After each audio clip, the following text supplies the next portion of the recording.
Agradecemos como siempre su presencia aquí en las Sentencias a Debate, un programa del Tribunal Electoral del Poder Judicial de la Federación. Le invitamos a que se quede en este caso que se titula pues la negativa de toma de protesta de una diputada por representación proporcional en el estado de Hidalgo. Déjeme contarle que la Sala Superior conoció de este asunto a través de un recurso de reconsideración en el que se impugnaba una sentencia de la Sala Regional Toluca que a su vez había confirmado la del Tribunal Electoral del estado de Hidalgo, precisamente en el sentido de la negativa de tomarle protesta como diputada de representación proporcional. La Sala Superior analizó diversos casos. Primero, si era un asunto electoral y no parlamentario. Por otro lado, también analizó el transfugismo y luego la presencia de la representación proporcional. Con base a esos tres argumentos, la Sala Superior dictó sentencia porque sí se trataba de un caso electoral. Así es que le invito a que se quede con nosotros, ya que hoy en el estudio acompañan a Pedro Lara y Malo, Farid Barquet Climent, quien es académico del Instituto Tecnológico Autónomo de México y de la Universidad Nacional Autónoma de México, y también le acompaña Antonio Salgado Córdoba, quien es secretario de Estudio y Cuenta de la ponencia del magistrado Felipe Alfredo Fuentes Barrera. Yo soy Lucy Farías y como cada semana le invito a que permanezca con nosotros.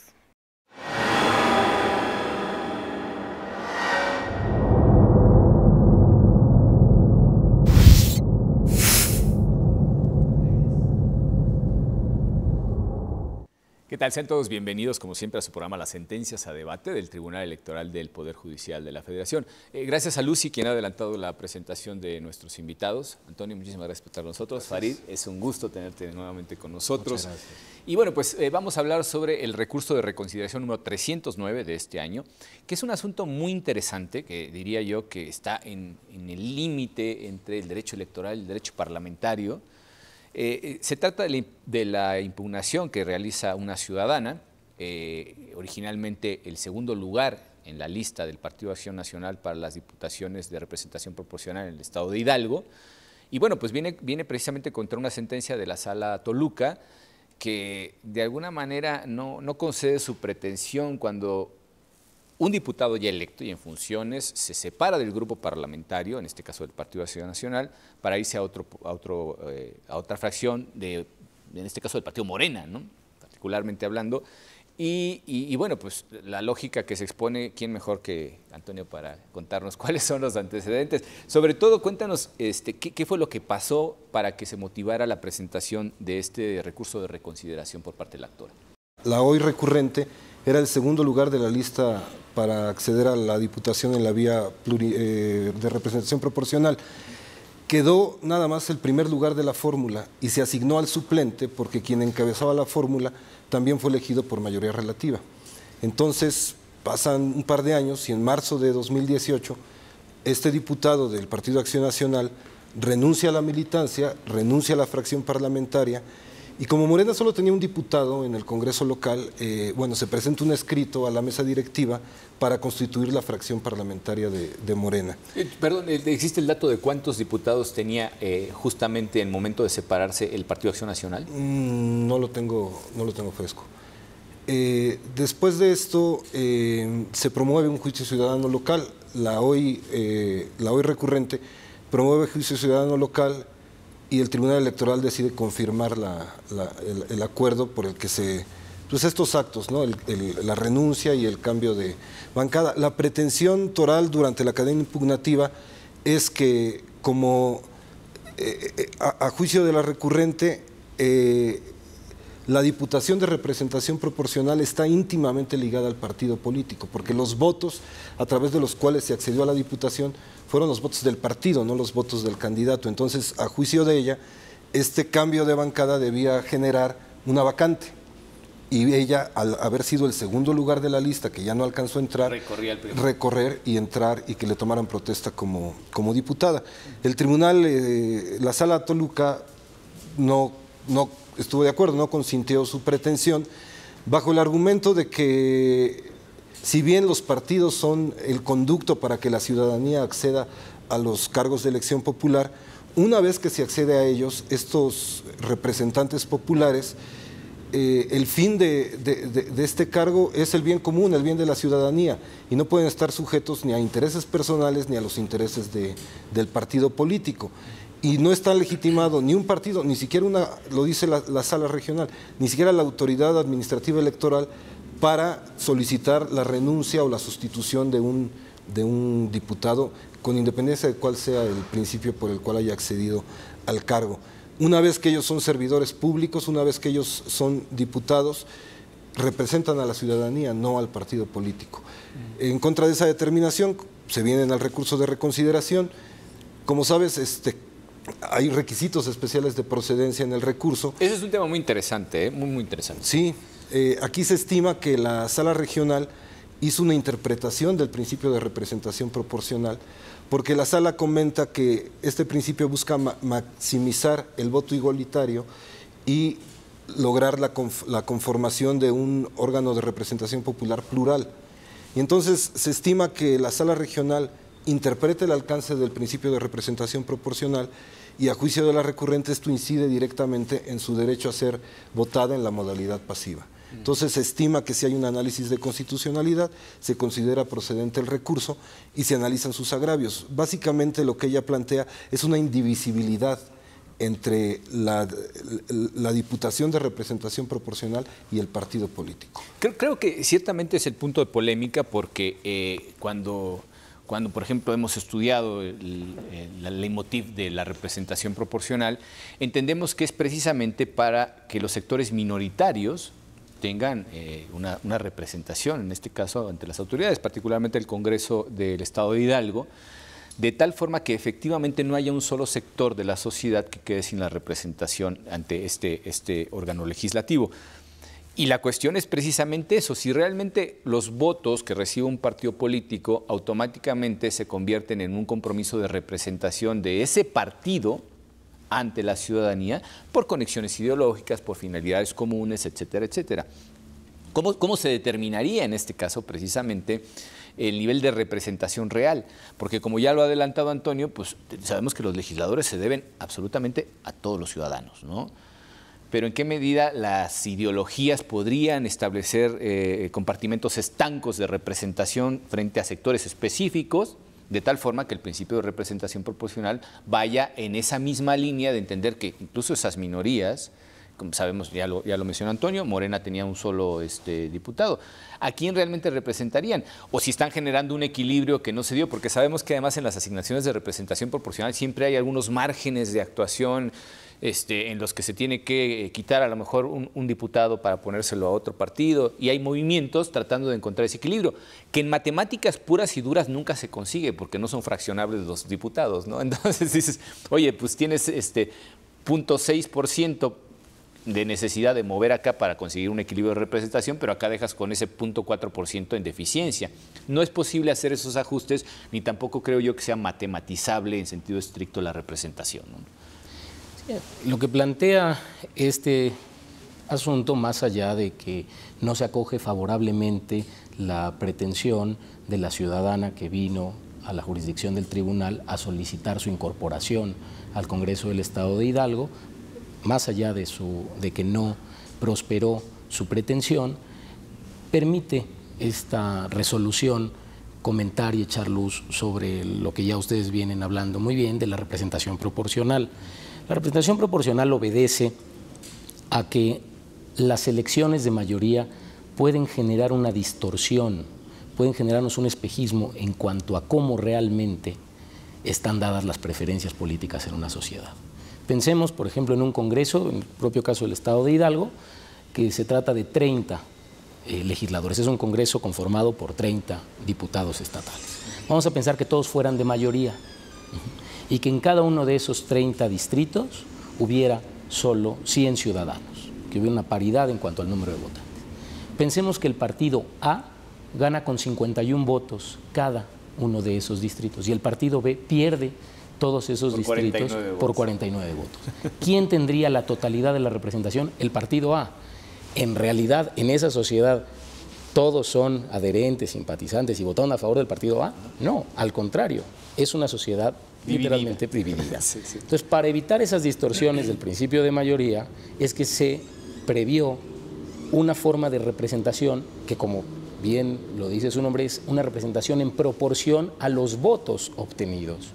Entonces, lo interesante aquí, que me parece que esta es la médula de la reconsideración, es si un diputado que entró por representación proporcional, es decir, que se le asignó una curul en el Congreso por haber sido postulado por un determinado partido, si ese candidato, una vez que se separa de ese partido, ya siendo diputado en funciones y ya no quiere formar parte del grupo parlamentario, si en consecuencia debe entrar una persona de ese partido a ocupar su lugar. Entonces, me parece que lo que pretendía de alguna manera quien acudió aquí al tribunal, esta ciudadana, lo que pretendía era que se le retirara incluso su condición de diputado al propio diputado que se cambió de grupo parlamentario, como ya lo mencionaste, de Morena, del PAN, perdón, a Morena, lo cual, y eso lo explica muy bien la sentencia cuyo oponente fue el magistrado Fuentes Barrera y que fue el proyectista Antonio que nos acompaña,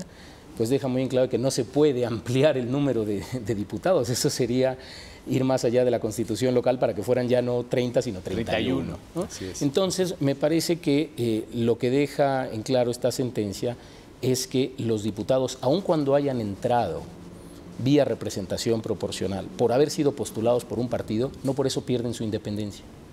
Y estando en funciones pueden separarse legítimamente de un grupo parlamentario, me parece, porque más allá de que hayan sido postulados por un partido, su lugar en el Congreso obedece al número de votos obtenidos. Y a veces esa representación de ciudadanos puede llevarlas a ya no compaginar, a ya no estar de acuerdo con una determinada fracción y sí estarlo con otra, lo cual no se considera ni una violación de la representación ni una distorsión de la voluntad popular, ¿no? No, y me imagino que precisamente, y lo anunciábamos al principio del programa, es un asunto que también tiene que ver con el derecho parlamentario, porque entiendo que el propio Congreso del Estado de Hidalgo podría tomar determinaciones de carácter disciplinario, si se quiere decir así, frente a este diputado. Es decir, al final de cuentas, los propios mecanismos del Congreso, si no tienen una previsión de ello y no hay un catálogo de sanciones o una norma tajante en la que se obligue a un diputado a mantenerse, sobre todo los de representación proporcional, por lo que hemos explicado, a mantenerse dentro de la fracción parlamentaria que les dio, digamos, esa curul.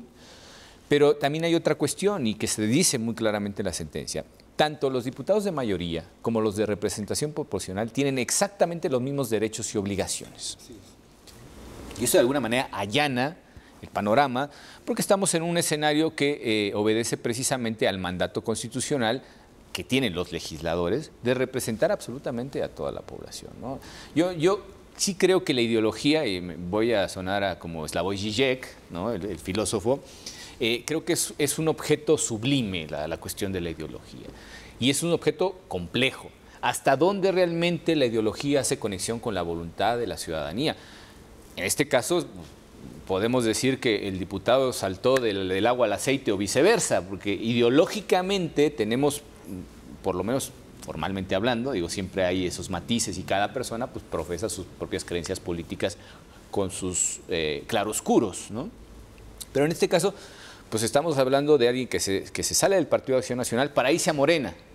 En ese espectro, digamos, quizá un poco maniqueo, pero ciertamente así es como se evalúan las cosas, entre derecha e izquierda, pues va de un extremo a otro, ¿no? Es decir, del Partido de Acción Nacional a Morena, ideológicamente hablando y en términos muy generales, hay una distancia enorme. Ellos, sin embargo, creo yo, y esto pues, me lo dirán ustedes, no vicia las obligaciones del propio legislador. Es decir, quienes están en un grupo parlamentario y contribuyen finalmente a sacar una ley, pues tienen que trabajar porque esa ley va a ser para todos los ciudadanos. Por lo menos aquellos, en este caso particular, de la entidad federativa Estado de Hidalgo, ¿no? Entonces, es difícil entrar en esta cuestión y el ingrediente de ideología creo que complica mucho las cuestiones, ¿no? Al final, la estructura orgánica del propio Congreso de Hidalgo y las normas que al final de cuentas le asisten, en este caso limitar a 30 diputados el Congreso local, hablan precisamente de cuestiones más objetivas, ¿no? Y en esa medida, pues creo que la sentencia discurre por lo más objetivo posible de este asunto, ¿no? Claro, y además, hablando de esta conformación de los órganos legislativos y que pueden tener sus propias legislaciones orgánicas, pues el proyecto es congruente con lo que ya había determinado la Suprema Corte de Justicia en la acción de inconstitucionalidad 68 de 2008. hay una legislación estatal, una ley orgánica de una legislatura estatal, en la que se prevé la posibilidad de que los diputados de los grupos parlamentarios puedan cambiar de curul, de fracción parlamentaria. Se impugna en acción de inconstitucionalidad y la Corte determina que cualquier normativa que restrinja esa posibilidad a los diputados o a los... aquí se analizan diputados, ¿no? Pero a quienes fueron electos a un cargo de representación popular, es inconstitucional restringirlo porque se debe potenciar el derecho de asociación, es un derecho fundamental previsto en la Constitución en su vertiente parlamentaria. La Corte lo que dice es que el derecho de votar es de los ciudadanos, no es de los partidos, y que una vez que se accede al cargo, se convierten en servidores públicos y como tal no hay una distinción constitucional en facultades, obligaciones y derechos entre un diputado de mayoría relativa y un diputado de representación proporcional. En ese sentido, como servidores públicos y como receptores de la voluntad popular, tienen esa libertad, incluso ideológica, ¿no? Porque uno puede a lo largo de su vida pues, cambiar de ideología, ¿no? Claro. Tienen esa libertad de poder no tener fracción parlamentaria, ser independientes o de adscribirse a alguna otra si ellos lo consideran pertinente, porque ya no se deben al partido. El partido solo es el conducto de la ciudadanía para acceder al cargo de elección popular, pero el partido no puede tener incidencia en la función pública, que de alguna forma el diputado es un servidor público, ¿no? Claro, creo que, Antonio, que has puesto el dedo en la llaga, porque hay casos, y esos casos existen, en los que quien ya está en funciones, en un cargo legislativo, no es que se cambie de fracción parlamentaria, simplemente renuncia al partido y se convierte en independiente, ¿no? Y esos casos han sido numerosos. Aquí parece ser que la incomodidad se deriva precisamente de que salga de un partido y se vaya a otro, ¿no? Entonces, es como decir, me estás robando fuerza al interior del Congreso, porque pues ya tengo yo como Partido de Acción Nacional, tengo un diputado menos, y ahora resulta que Morena tiene un diputado más. Por eso preguntaba yo si teníamos el dato, si se había incluido en el expediente o constaba alguna documental respecto de cuántos diputados tenía Acción Nacional. Pensando en ese escenario en el que dices, bueno, si hay un solo diputado de Morena en el Congreso del Estado de Hidalgo, pasar a un diputado del Partido de Acción Nacional, que a lo mejor, digo, es una especulación, lo digo como una ocurrencia, a lo mejor tiene 5 diputados, pues se queda con 4 y al final de cuentas Morena tiene 2, ¿no? Y en ese sentido es donde ahondaríamos en la incidencia de la propia ideología de quienes están, al final de cuentas, representando a los ciudadanos hidalguenses en el Congreso local, pero nos veríamos también constreñidos por el escenario en el que alguien se vuelve independiente. Yo sinceramente... A órdenes de quien queda, ¿no? Yo sinceramente matizaría el tema de la ideología. Me parece que los propios partidos políticos, más allá de que además en México ninguno se reputa como afiliado o adherente a un corpus de ideas claro, tienen sí una propuesta programática, unos documentos básicos, durante los procesos electorales se enarbolan propuestas de campaña, pero me parece que pensar que un diputado, una vez que llegó al cargo de diputado a través de un partido, queda engrilletado a ese partido, pues no solo me parece que no suponga ninguna, eso sí supondría una adhesión dogmática, una pérdida de sus libertades como legislador, que es una persona que en principio tiene el cometido de representar ciudadanos, no de adherirse a una ideología. Y sobre todo un impedimento para el cumplimiento de sus funciones. Totalmente. Su función es ser un representante popular, no ser un vocero de un determinado partido político. Vamos a entrar en un tema muy hay álgido. un tema delicado, porque de otra suerte se rompen las mayorías al interior de los congresos y entonces no puede prosperar ninguna decisión. Es decir, si también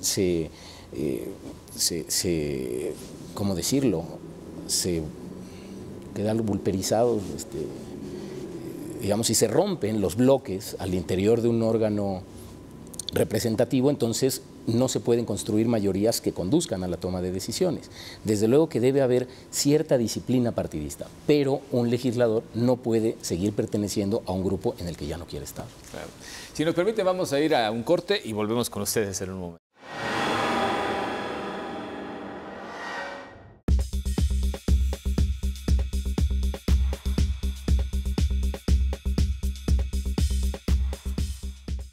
Tus derechos políticos son derechos humanos. El Tribunal Electoral del Poder Judicial de la Federación los protege y tutela mediante la impartición de justicia electoral abierta. Cada sentencia del Tribunal Electoral del Poder Judicial de la Federación contribuye a protegerlos y fortalece los principios que rigen los procesos electorales. Tribunal Electoral del Poder Judicial de la Federación. Justicia que da certeza a la democracia.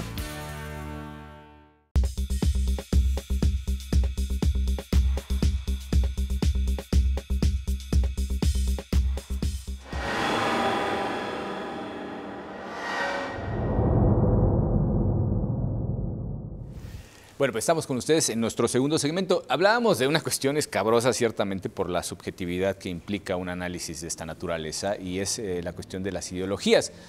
Pero también decíamos que las únicas ideologías que se traslucen realmente a la sociedad son aquellas que se dirimen por votaciones, ¿no? Cuando se somete a discusión un proyecto de ley, una iniciativa, y se tienen que hacer revisiones, cuando se hace un dictamen al final de cuentas y se devuelve a la Cámara Emisora o al Ejecutivo, dependiendo si se trata de un decreto, ahí es donde realmente se ve la ideología de quienes representan a la sociedad.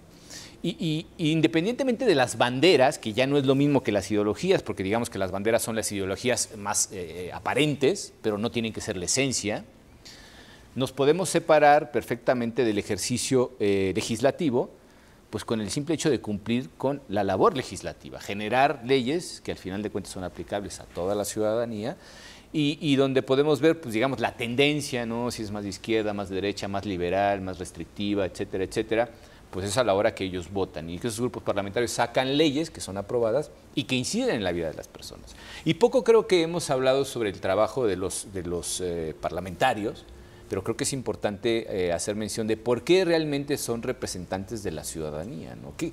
¿Cuál es ese puente que traslada la actividad de un político que cuando ya es electo se convierte en un legislador?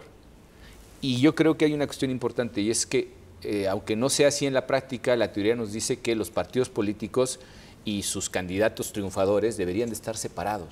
Es decir, en el momento en el que un candidato gana una elección, ya no forma parte del partido en el sentido estricto, no trabaja para el partido, trabaja para la sociedad. Claro.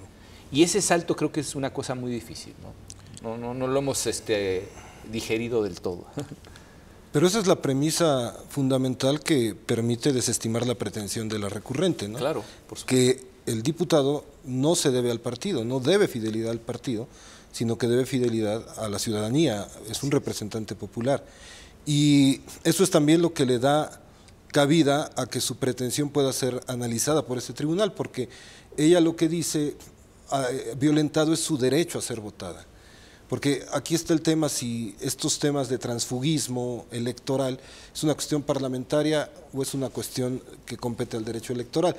Aquí en el caso particular, sin entrar esa problemática, como ella siente vulnerado su derecho a ser votado en la vertiente pasiva, es que nosotros podemos analizar la controversia, claro. Claro.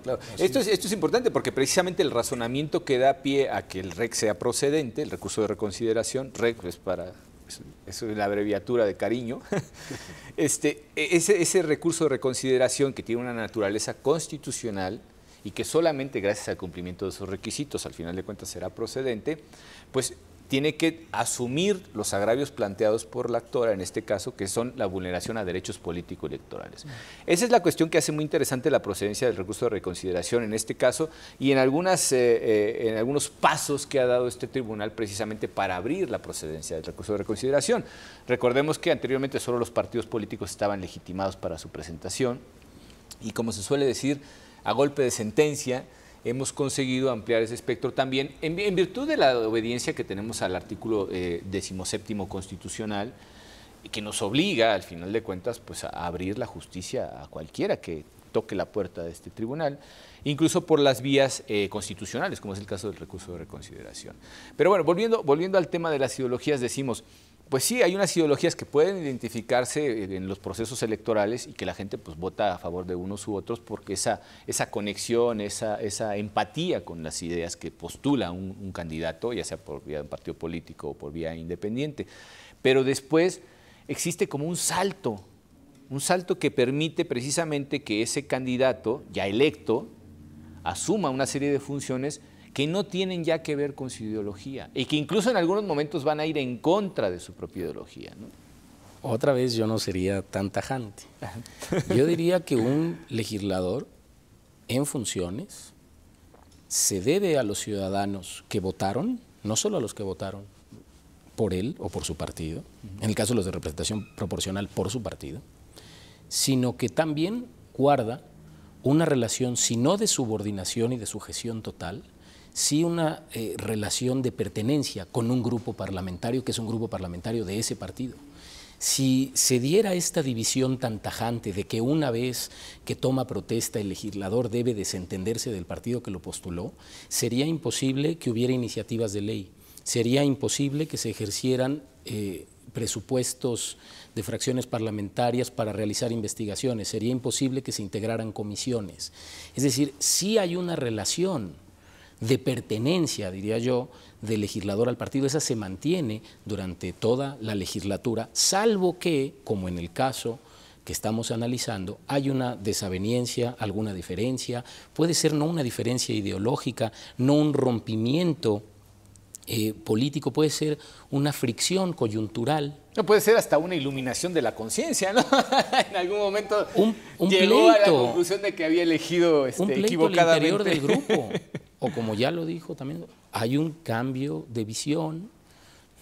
Puede haber muchos motivos, algunos que nos parezcan más justificatorios que otros, pero lo cierto es que antes que esa sujeción al partido que lo postuló, lo que hay es una libertad. Y me parece que lo que esta sentencia establece es eso. Por otro lado, sin duda se trata de un caso que podría inscribirse en esa línea muy delgada entre lo que es el derecho electoral y lo que es el derecho parlamentario. Desde el año 1995 la Suprema Corte dijo que por derecho electoral se entenderá todo aquello que tenga que ver con el voto público. Entonces, para poder enarbolar su argumento y acudir ante la jurisdicción del Tribunal Electoral del Poder Judicial de la Federación, lo que hizo la actora fue hacer valer una suerte de votación al voto público. Me parece que lo hizo porque si fuera tan claro que con la sola salida del grupo parlamentario de un diputado ella tendría que entrar en su lugar, pues entonces no tendría que haber ido a un tribunal electoral, tendría que haber ido directamente ante el Congreso local a solicitar su entrada.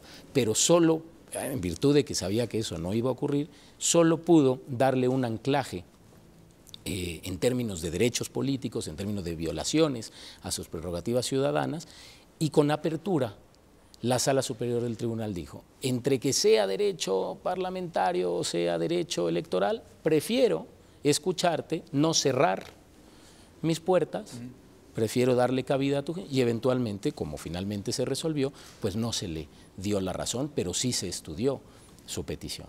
Claro, ¿no? Y al final, yo pienso, por ejemplo, en otro caso que podría ser muy ilustrativo, las cuestiones de transparencia, ¿no?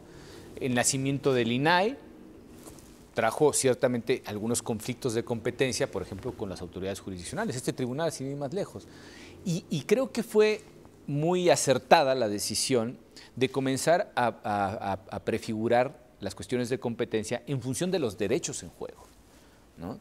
Porque decían, bueno, pues es que una solicitud de información pública, por ejemplo, relacionada con un partido político, puede o no incidir en derechos político-electorales. Y depende incluso de cómo se plantee el recurso respectivo, pues habrá una autoridad que tenga más posibilidades de conocer respecto a las finalidades a las que obedece precisamente ese órgano, determinado tipo de cuestiones relativas al derecho de acceso a la información. Y en nuestro caso, pues el vínculo directo que nos da precisamente la competencia es la defensa de los derechos político-electorales. Creo que aquí en la sentencia además se dice muy claramente, ¿no? Si la actora viene aludiendo una vulneración a sus derechos político-electorales, nosotros le entramos. Ya lo que se dirima después y el resultado último de las consecuencias jurídicas de la sentencia, pues ya veremos hasta dónde alcanza, ¿no? Pero sí, efectivamente, ese ámbito está dividido de una manera muy tenue con el derecho parlamentario, porque estamos hablando de alguien que ya asumió el cargo, lo estuvo ejerciendo durante años y de pronto pues tiene lo voy a decir en términos popperianos, esa crisis, ¿no? Ese cuestionamiento de principios básicos, y bueno, pues decide cambiar de fracción parlamentaria o cualquier otra razón que haya tenido finalmente. Pero en esa calidad de servidor público, que es un legislador, tanto en el ámbito local como federal, tiene obligaciones para los ciudadanos, en este caso particularmente para los ciudadanos del estado de Hidalgo. ¿Y en qué medida el hecho de que haya cambiado de fracción parlamentaria impide que esa representación sea efectiva? Yo creo que ninguno, ¿no? Básicamente lo que se le contesta entonces a la actora es que primero no se genera una vacante, ¿no? Claro. Eso es importante. No se genera. Incluso pensando todavía más allá, pues tampoco obliga al diputado a renunciar. O sea, él no pierde su derecho como diputado, como tal. Entonces, si ella lo que pedía era la renuncia o la generación de una nueva vacante para poderla ocupar en el Congreso del Estado de Hidalgo, pues sabemos que no. Y ahí sí hay mandato, además, tanto constitucional como legal, ¿no? Creo que esas cosas quedan bastante claras. Sí, claro.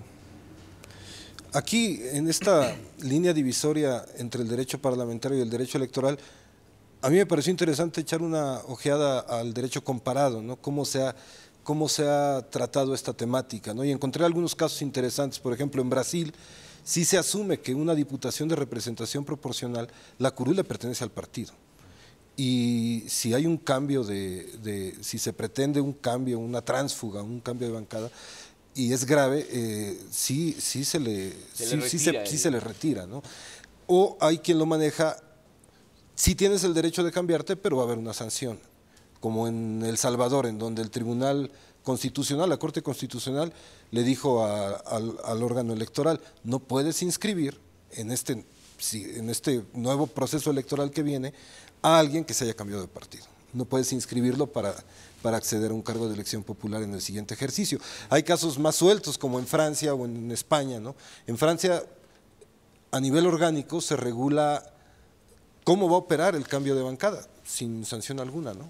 Y en España se deja al arbitrio del propio Congreso. De los partidos.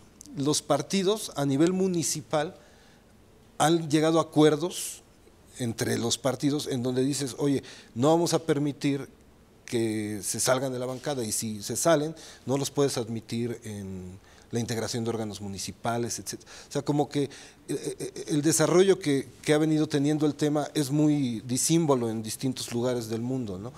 Y en algunos las consecuencias son directamente electorales, llevan a la pérdida de una curul, y en las otras hay sanciones, y en las otras administrativas, claro. O en otras hay plena libertad para hacer estos cambios, ¿no? Aquí en México, con lo que ha definido la Corte, pienso que no se ha dado un caso, a lo mejor de una tránsfuga masiva, ¿no? Y que ahí tendríamos que ver, claro, sí, sería un caso si se desvirtúa extremo. La voluntad popular, ¿no? Sí. Y hay problemas de representatividad, de subrepresentación, de sobrerepresentación. O sea, habría que analizarlo cuando se dé el caso concreto, ¿no? Mientras tanto, lo que se potenció fue la libertad de asociación en esa vertiente parlamentaria, y se consideró que hay esa libertad, ¿no? Creo que has tocado un caso que podríamos considerar como extremo, pero efectivamente ilustrativo para las posibilidades de la realidad, ¿no? Imaginemos el escenario en el que no un diputado, sino todos los diputados, por ejemplo, de una bancada, deciden abandonar esa bancada y se van a otro partido, ¿no? Es un escenario fácticamente posible, muy improbable. Sí.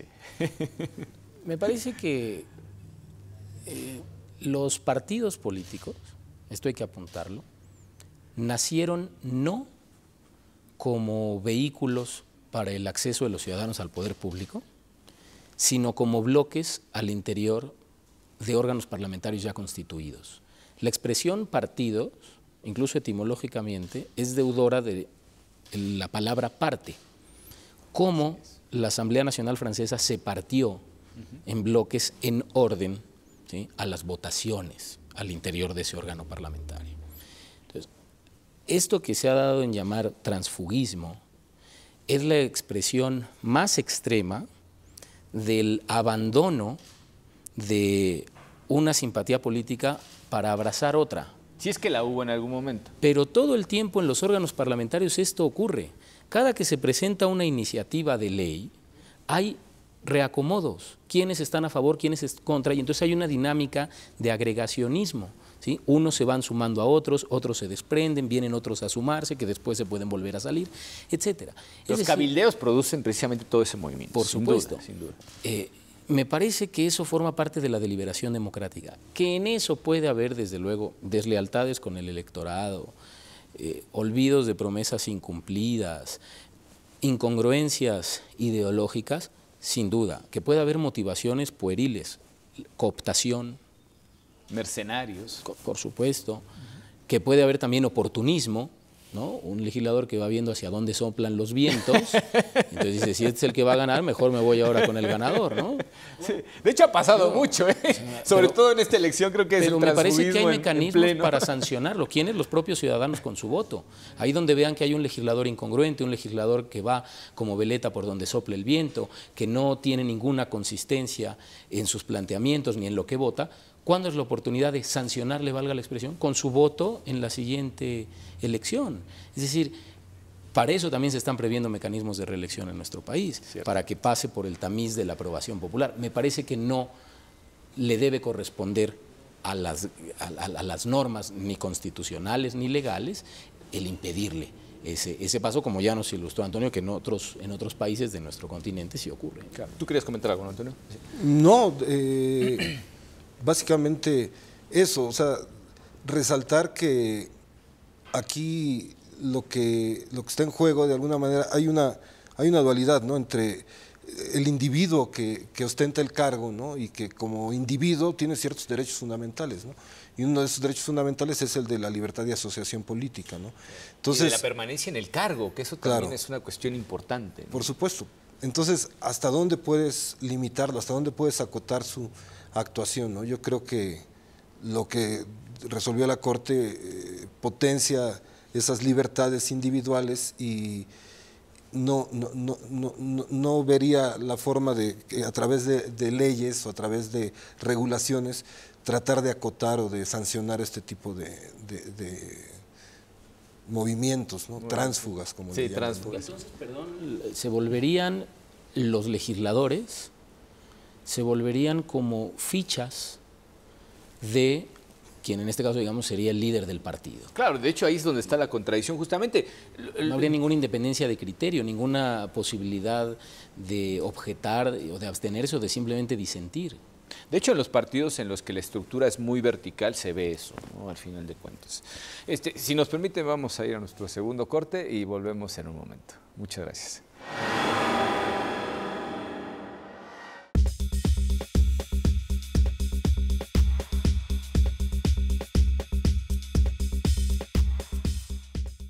La protección de tus derechos político-electorales le corresponden al Tribunal Electoral del Poder Judicial de la Federación. Sus sentencias salvaguardan cada etapa del proceso electoral. Proteger tu decisión en la urna y resolver los conflictos electorales es precisamente la función primordial del Tribunal Electoral del Poder Judicial de la Federación. Tribunal Electoral del Poder Judicial de la Federación. Justicia que da certeza a la democracia.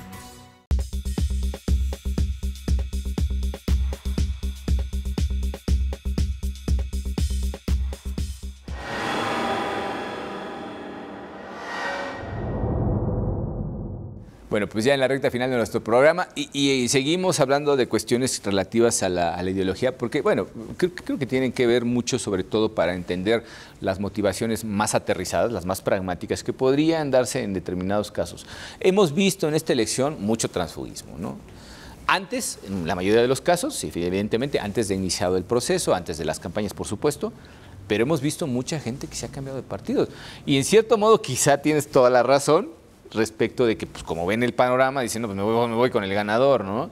No lo sabemos hasta que realmente no se lleve a cabo el proceso, cuando el ciudadano emita su voto y se hagan los recuentos respectivos y los resultados al final de cuentas queden firmes. Pero ciertamente sí hay una especie como de previsión colectiva respecto de quiénes realmente van a ostentar el poder después de estas elecciones, ¿no? Y lo hemos dicho incontables veces en este programa, estamos en un escenario sumamente complejo, quizá el más complejo de las elecciones que haya vivido este país. Y la manera en la que se han movido las fuerzas políticas atestigua la dureza de la contienda que está por llevarse a cabo el 1 de julio, ¿no? Y en esa medida también los ajustes pueden llegar a ser necesarios para el equilibrio de las fuerzas al interior de un órgano, por ejemplo, como es el Congreso del Estado de Hidalgo. Cierta practicidad hay detrás de esto también, ¿no? Vemos que si hay, por ejemplo, alguna iniciativa atorada y sabiendo que vienen los refuerzos o que se van a quedar solos esos grupos parlamentarios, por lo menos de vistas hacia afuera, el Ejecutivo Estatal o los poderes de los congresos locales, el Ejecutivo Federal, hay una especie como de movimiento de todo el mapa político electoral. Y en esa medida, pues las adecuaciones creo que todos las van a tener que aplicar con mayor dureza, menos dureza, más radicales, menos radicales, pero a ver, ajustes necesarios, ¿no? Y creo que la vida política del país apunta a la flexibilización. A mí me parece que debería ser así. No sé qué opinan ustedes. Bueno, me parece que a veces llevar al extremo supuestos como los que dieron lugar a esta sentencia nos ayuda a ilustrar la dimensión del problema. Vamos a pensar que el tribunal hubiera razonado en un sentido contrario al que finalmente razonó y que hubiera dicho, efectivamente, un diputado que llega por un partido se obliga a permanecer y a mantenerse dentro de ese partido y a responder a las directrices de la dirección de ese partido hasta que termine una legislatura. Le estaríamos pidiendo en ese supuesto a un legislador que haga lo que no están dispuestos a hacer los propios partidos. Hoy estamos viendo una contienda electoral federal que tiene 3 coaliciones, para pronto 3 partidos. Una de esas coaliciones conformada por 2 partidos que en el proceso electoral federal anterior compitieron entre sí. Acérrimos enemigos. Que en la renovación del Ejecutivo Federal y de varias gobernaturas y además de lo que hoy sería la jefatura de gobierno de la Ciudad de México, del otrora Distrito Federal, fueron primero y segundo lugar de la contienda. Es decir, estarías pidiéndole una suerte de congruencia que ni siquiera sería la palabra, yo diría de rigidez. Dijiste algo que es yo creo que paradigmático, la renuncia del jefe de gobierno de la Ciudad de México postulado por un partido para irse con otro partido político, aún, digo, está... Ese jefe el ejemplo del jefe de gobierno, sí, Miguel Ángel Mancera. Hoy va postulado por la coalición que integran el Partido Acción Nacional, el Partido de la Revolución Democrática y Movimiento Ciudadano. Hace 6 años, para llegar al cargo por el que fue de jefe de gobierno, fue postulado por el Partido de la Revolución Democrática, por el Partido del Trabajo y por el partido, por otro más, pero a ver, el Partido del Trabajo iba con otro candidato. El que quedó en segundo lugar, que era su inmediato perseguidor, hoy es uno de los partidos que lo postulan. Digo, por poner un ejemplo, no es una alusión personal a Miguel Ángel Mancera. Esto está ocurriendo en todos los cargos de elección popular con una multiplicidad de personas.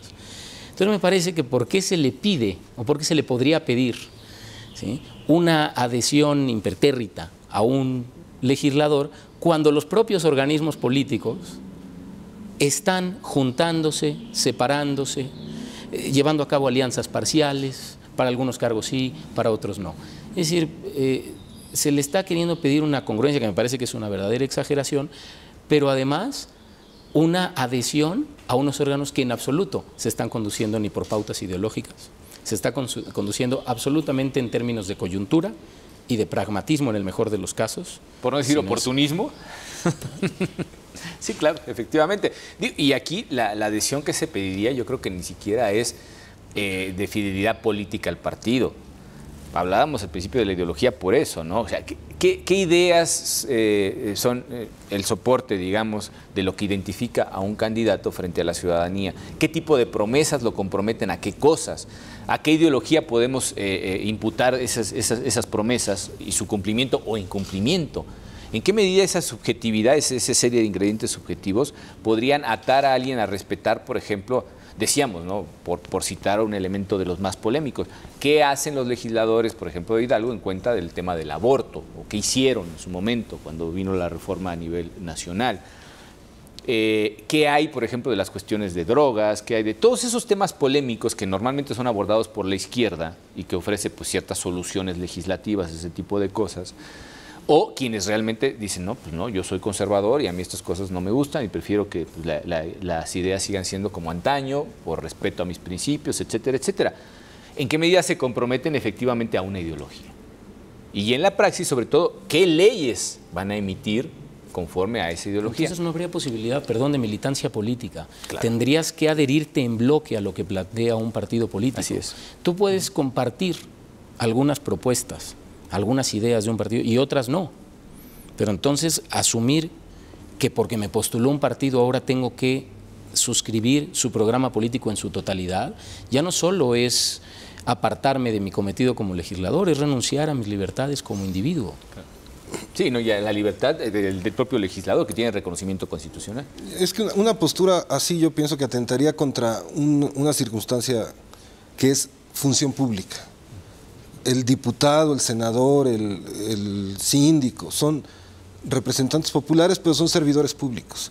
Están ejerciendo una función pública y en ese momento se deben ya no a los intereses partidistas, se deben a la ciudadanía, se deben al interés superior, se deben al bien común y tienen que actuar consecuentemente, ¿no?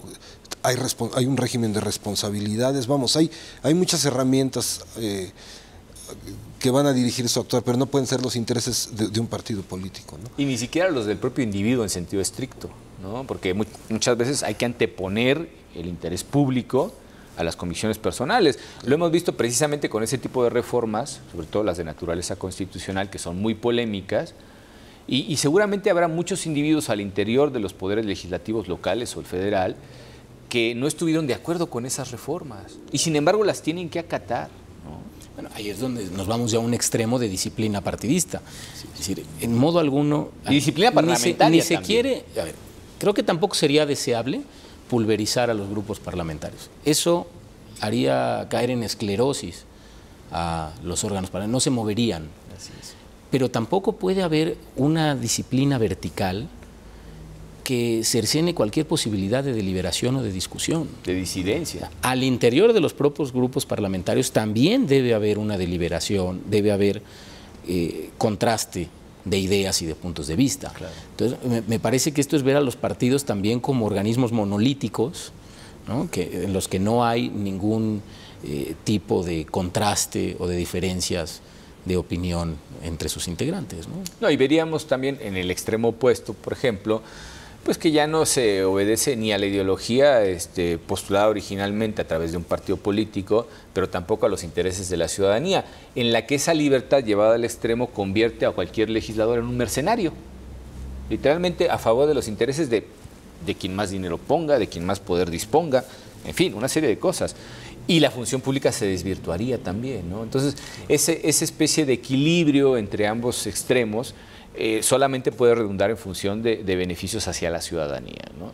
Apartarse de las cuestiones subjetivas, que además poco cuantificables son, poco apreciables desde un punto de vista jurídico estricto, y que pues simplemente tienen que tener unos límites para que dentro de esos límites los propios legisladores ejerzan su libertad tanto como individuos como funcionarios públicos, buscando por supuesto, y yo siempre recurro a esta idea porque pues es lo primero que aprende uno prácticamente estudiando la carrera de Derecho, es la función esencial del Estado es el bienestar público. Claro, podemos entrar en una larguísima discusión respecto a eso y convencernos de que en la práctica pues no es así, ni mucho menos. Pero yéndonos por vía de la letra y de una cierta filosofía que anima sobre todo el origen de las constituciones, hablabas tú de la Revolución Francesa, que es principalmente el foco ideológico a partir del cual se disgregó en todo Occidente la forma de organización de la representación popular, ¿no? Que primero iba contra las monarquías. Bueno, pues ahora podemos ir contra los intereses fácticos si quieren, pero estamos en el mismo contexto de cierta obligación de los funcionarios a ejercer correctamente la función pública en virtud de estímulos que tienen que ver con los intereses de la sociedad y no con intereses particulares. Y a manera de resumen, como evidentemente ya sabrán ustedes, pues lo que se hace es que se le da la razón, en este caso a la autoridad responsable, se confirma el acuerdo impugnado y básicamente pues lo que se le dice a la actora es no se generó esa vacante de la que tú presumías, ni tampoco podemos obligar al diputado para que renuncie y tú ocupes esa curul que él dejó vacante en la fracción parlamentaria del PAN, ¿no? porque al final de cuentas no hay tal. Si por la organización interna del propio Congreso local se hacen esas divisiones, por cuestiones de ideología se hacen esas divisiones, aún así hay ciertas libertades de reacomodo y movimientos, sobre todo por beneficio de la ciudadanía, ¿no? Así es. Y creo que en este caso, pues lo que defiende la sentencia, lo que mantiene incólume es precisamente la función pública como el eje principal de la permanencia en el cargo de un funcionario, ¿no? Creo que la permanencia en el cargo ha sido poco analizada por este tribunal, salvo casos muy puntuales y quizá demasiado casuísticos, pero también es importante para darle estabilidad al gobierno, ¿no? Imagínense que pues una persona simplemente decide cambiar de ideología, volvemos otra vez a ese énfasis medio subjetivo, pero pierde su derecho a seguir siendo representante y por tanto pues, pierde toda estabilidad en su cargo. Imagínense nada más, perdón por la expresión, el desgarriate que se puede provocar si empiezan a castigarse los transfugismos con la expulsión de los legisladores. Pues ya ahorita por lo pronto ya estaríamos con los congresos medio vacíos, ¿no? Al final de cuentas, o los partidos ya no sabrían ni quién integra cada uno, etcétera, viéndolo desde esos puntos de vista extremos. Entonces creo que también la estabilidad en el cargo es uno de los ejes principales de esta sentencia, y aunque no se diga de manera expresa, está protegiendo cierta estabilidad en el órgano propiamente dicho, ¿no? Y esa puerta, ese tipo de limitaciones, ese tipo de restricciones, creo que es lo que deja muy clara la Suprema Corte en la acción de inconstitucionalidad, porque una de sus premisas es cualquier legislación que restrinja o pretenda restringir la libertad de los diputados para moverse o no tener pertenencia a un grupo político, no es inconstitucional. Claro. No, y en la medida del ejercicio de esa independencia se traduciría seguramente también en la propia labor legislativa. No me imagino un diputado que está nada más esperando órdenes de su propio partido para decirle cómo hablar con sus asesores y presentar una iniciativa o cómo aliarse con otros para que al final de cuentas progrese esa iniciativa. En fin, una serie de cuestiones que tienen que ver sobre todo con la praxis del propio legislador al interior del órgano, ¿no? Sí, pues de haberse resuelto en un sentido contrario esta sentencia en el tribunal, habría sentado un precedente nefasto en ese sentido, habría entronizado la disciplina ultrarrígida de los legisladores, les habría impedido tener independencia para presentar sus propias iniciativas, para participar con sus propios puntos de vista y sus opiniones en comisiones. O al revés, imagínate que dice, pues te sancionamos con la expulsión del partido. Yo sí creo que eso en automático se convierte, pues no puede ser diputado del partido, ¿no? ¿Tiene que haber un mínimo de disciplina partidista? Creo que sí.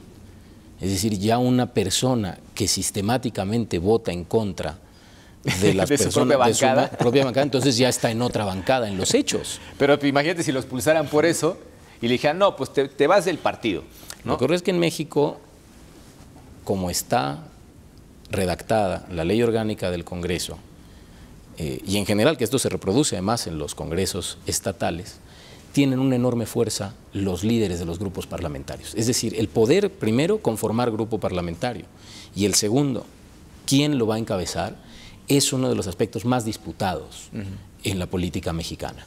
¿Por qué? Porque los presupuestos para poder tener recursos públicos y desplegar una serie de actividades, los administran ellos. Claro. También ellos deciden qué legisladores integran qué comisiones.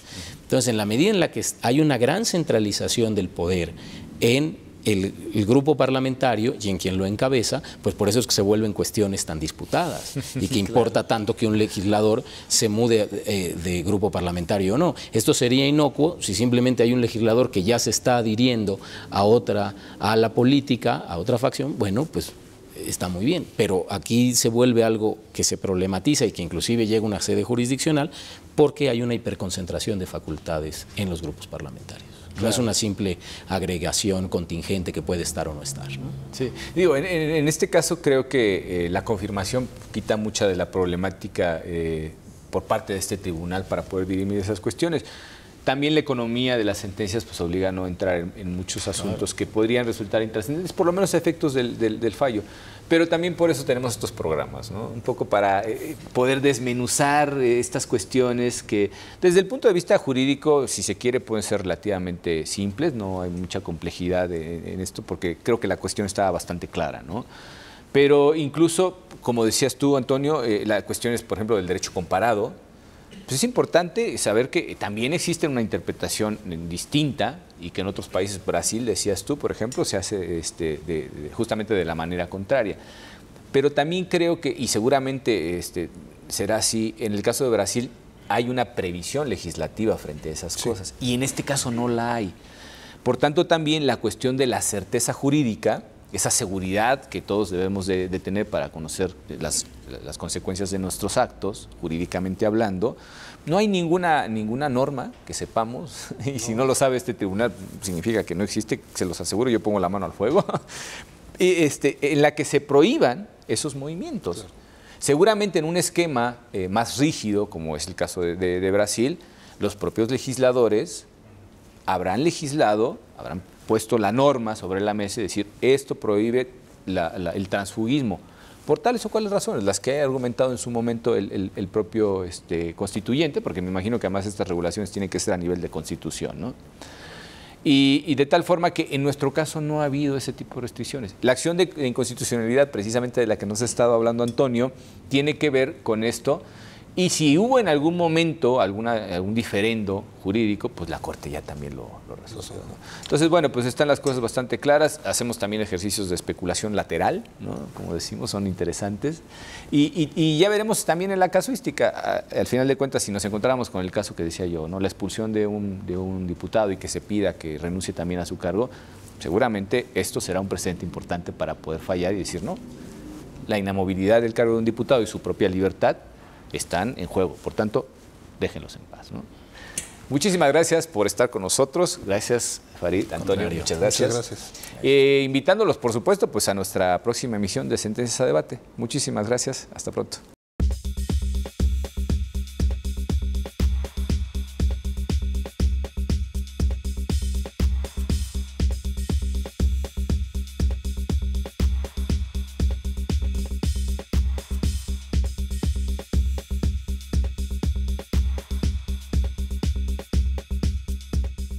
Tus derechos políticos son derechos humanos. El Tribunal Electoral del Poder Judicial de la Federación los protege y tutela mediante la impartición de justicia electoral abierta. Cada sentencia del Tribunal Electoral del Poder Judicial de la Federación contribuye a protegerlos y fortalece los principios que rigen los procesos electorales.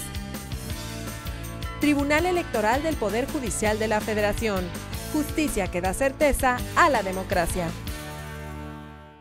La Sala Superior del Tribunal Electoral del Poder Judicial de la Federación sesiona públicamente a la luz de los principios de máxima publicidad y transparencia para garantizar certeza y legalidad en los procesos electorales. Acompáñenos cada semana en directo desde el Pleno de la Sala Superior para conocer las resoluciones de las y los magistrados del máximo órgano de justicia electoral en nuestro país. Sesión pública de resolución de la Sala Superior del Tribunal Electoral. Tribunal Electoral del Poder Judicial de la Federación. Justicia que da certeza a la democracia.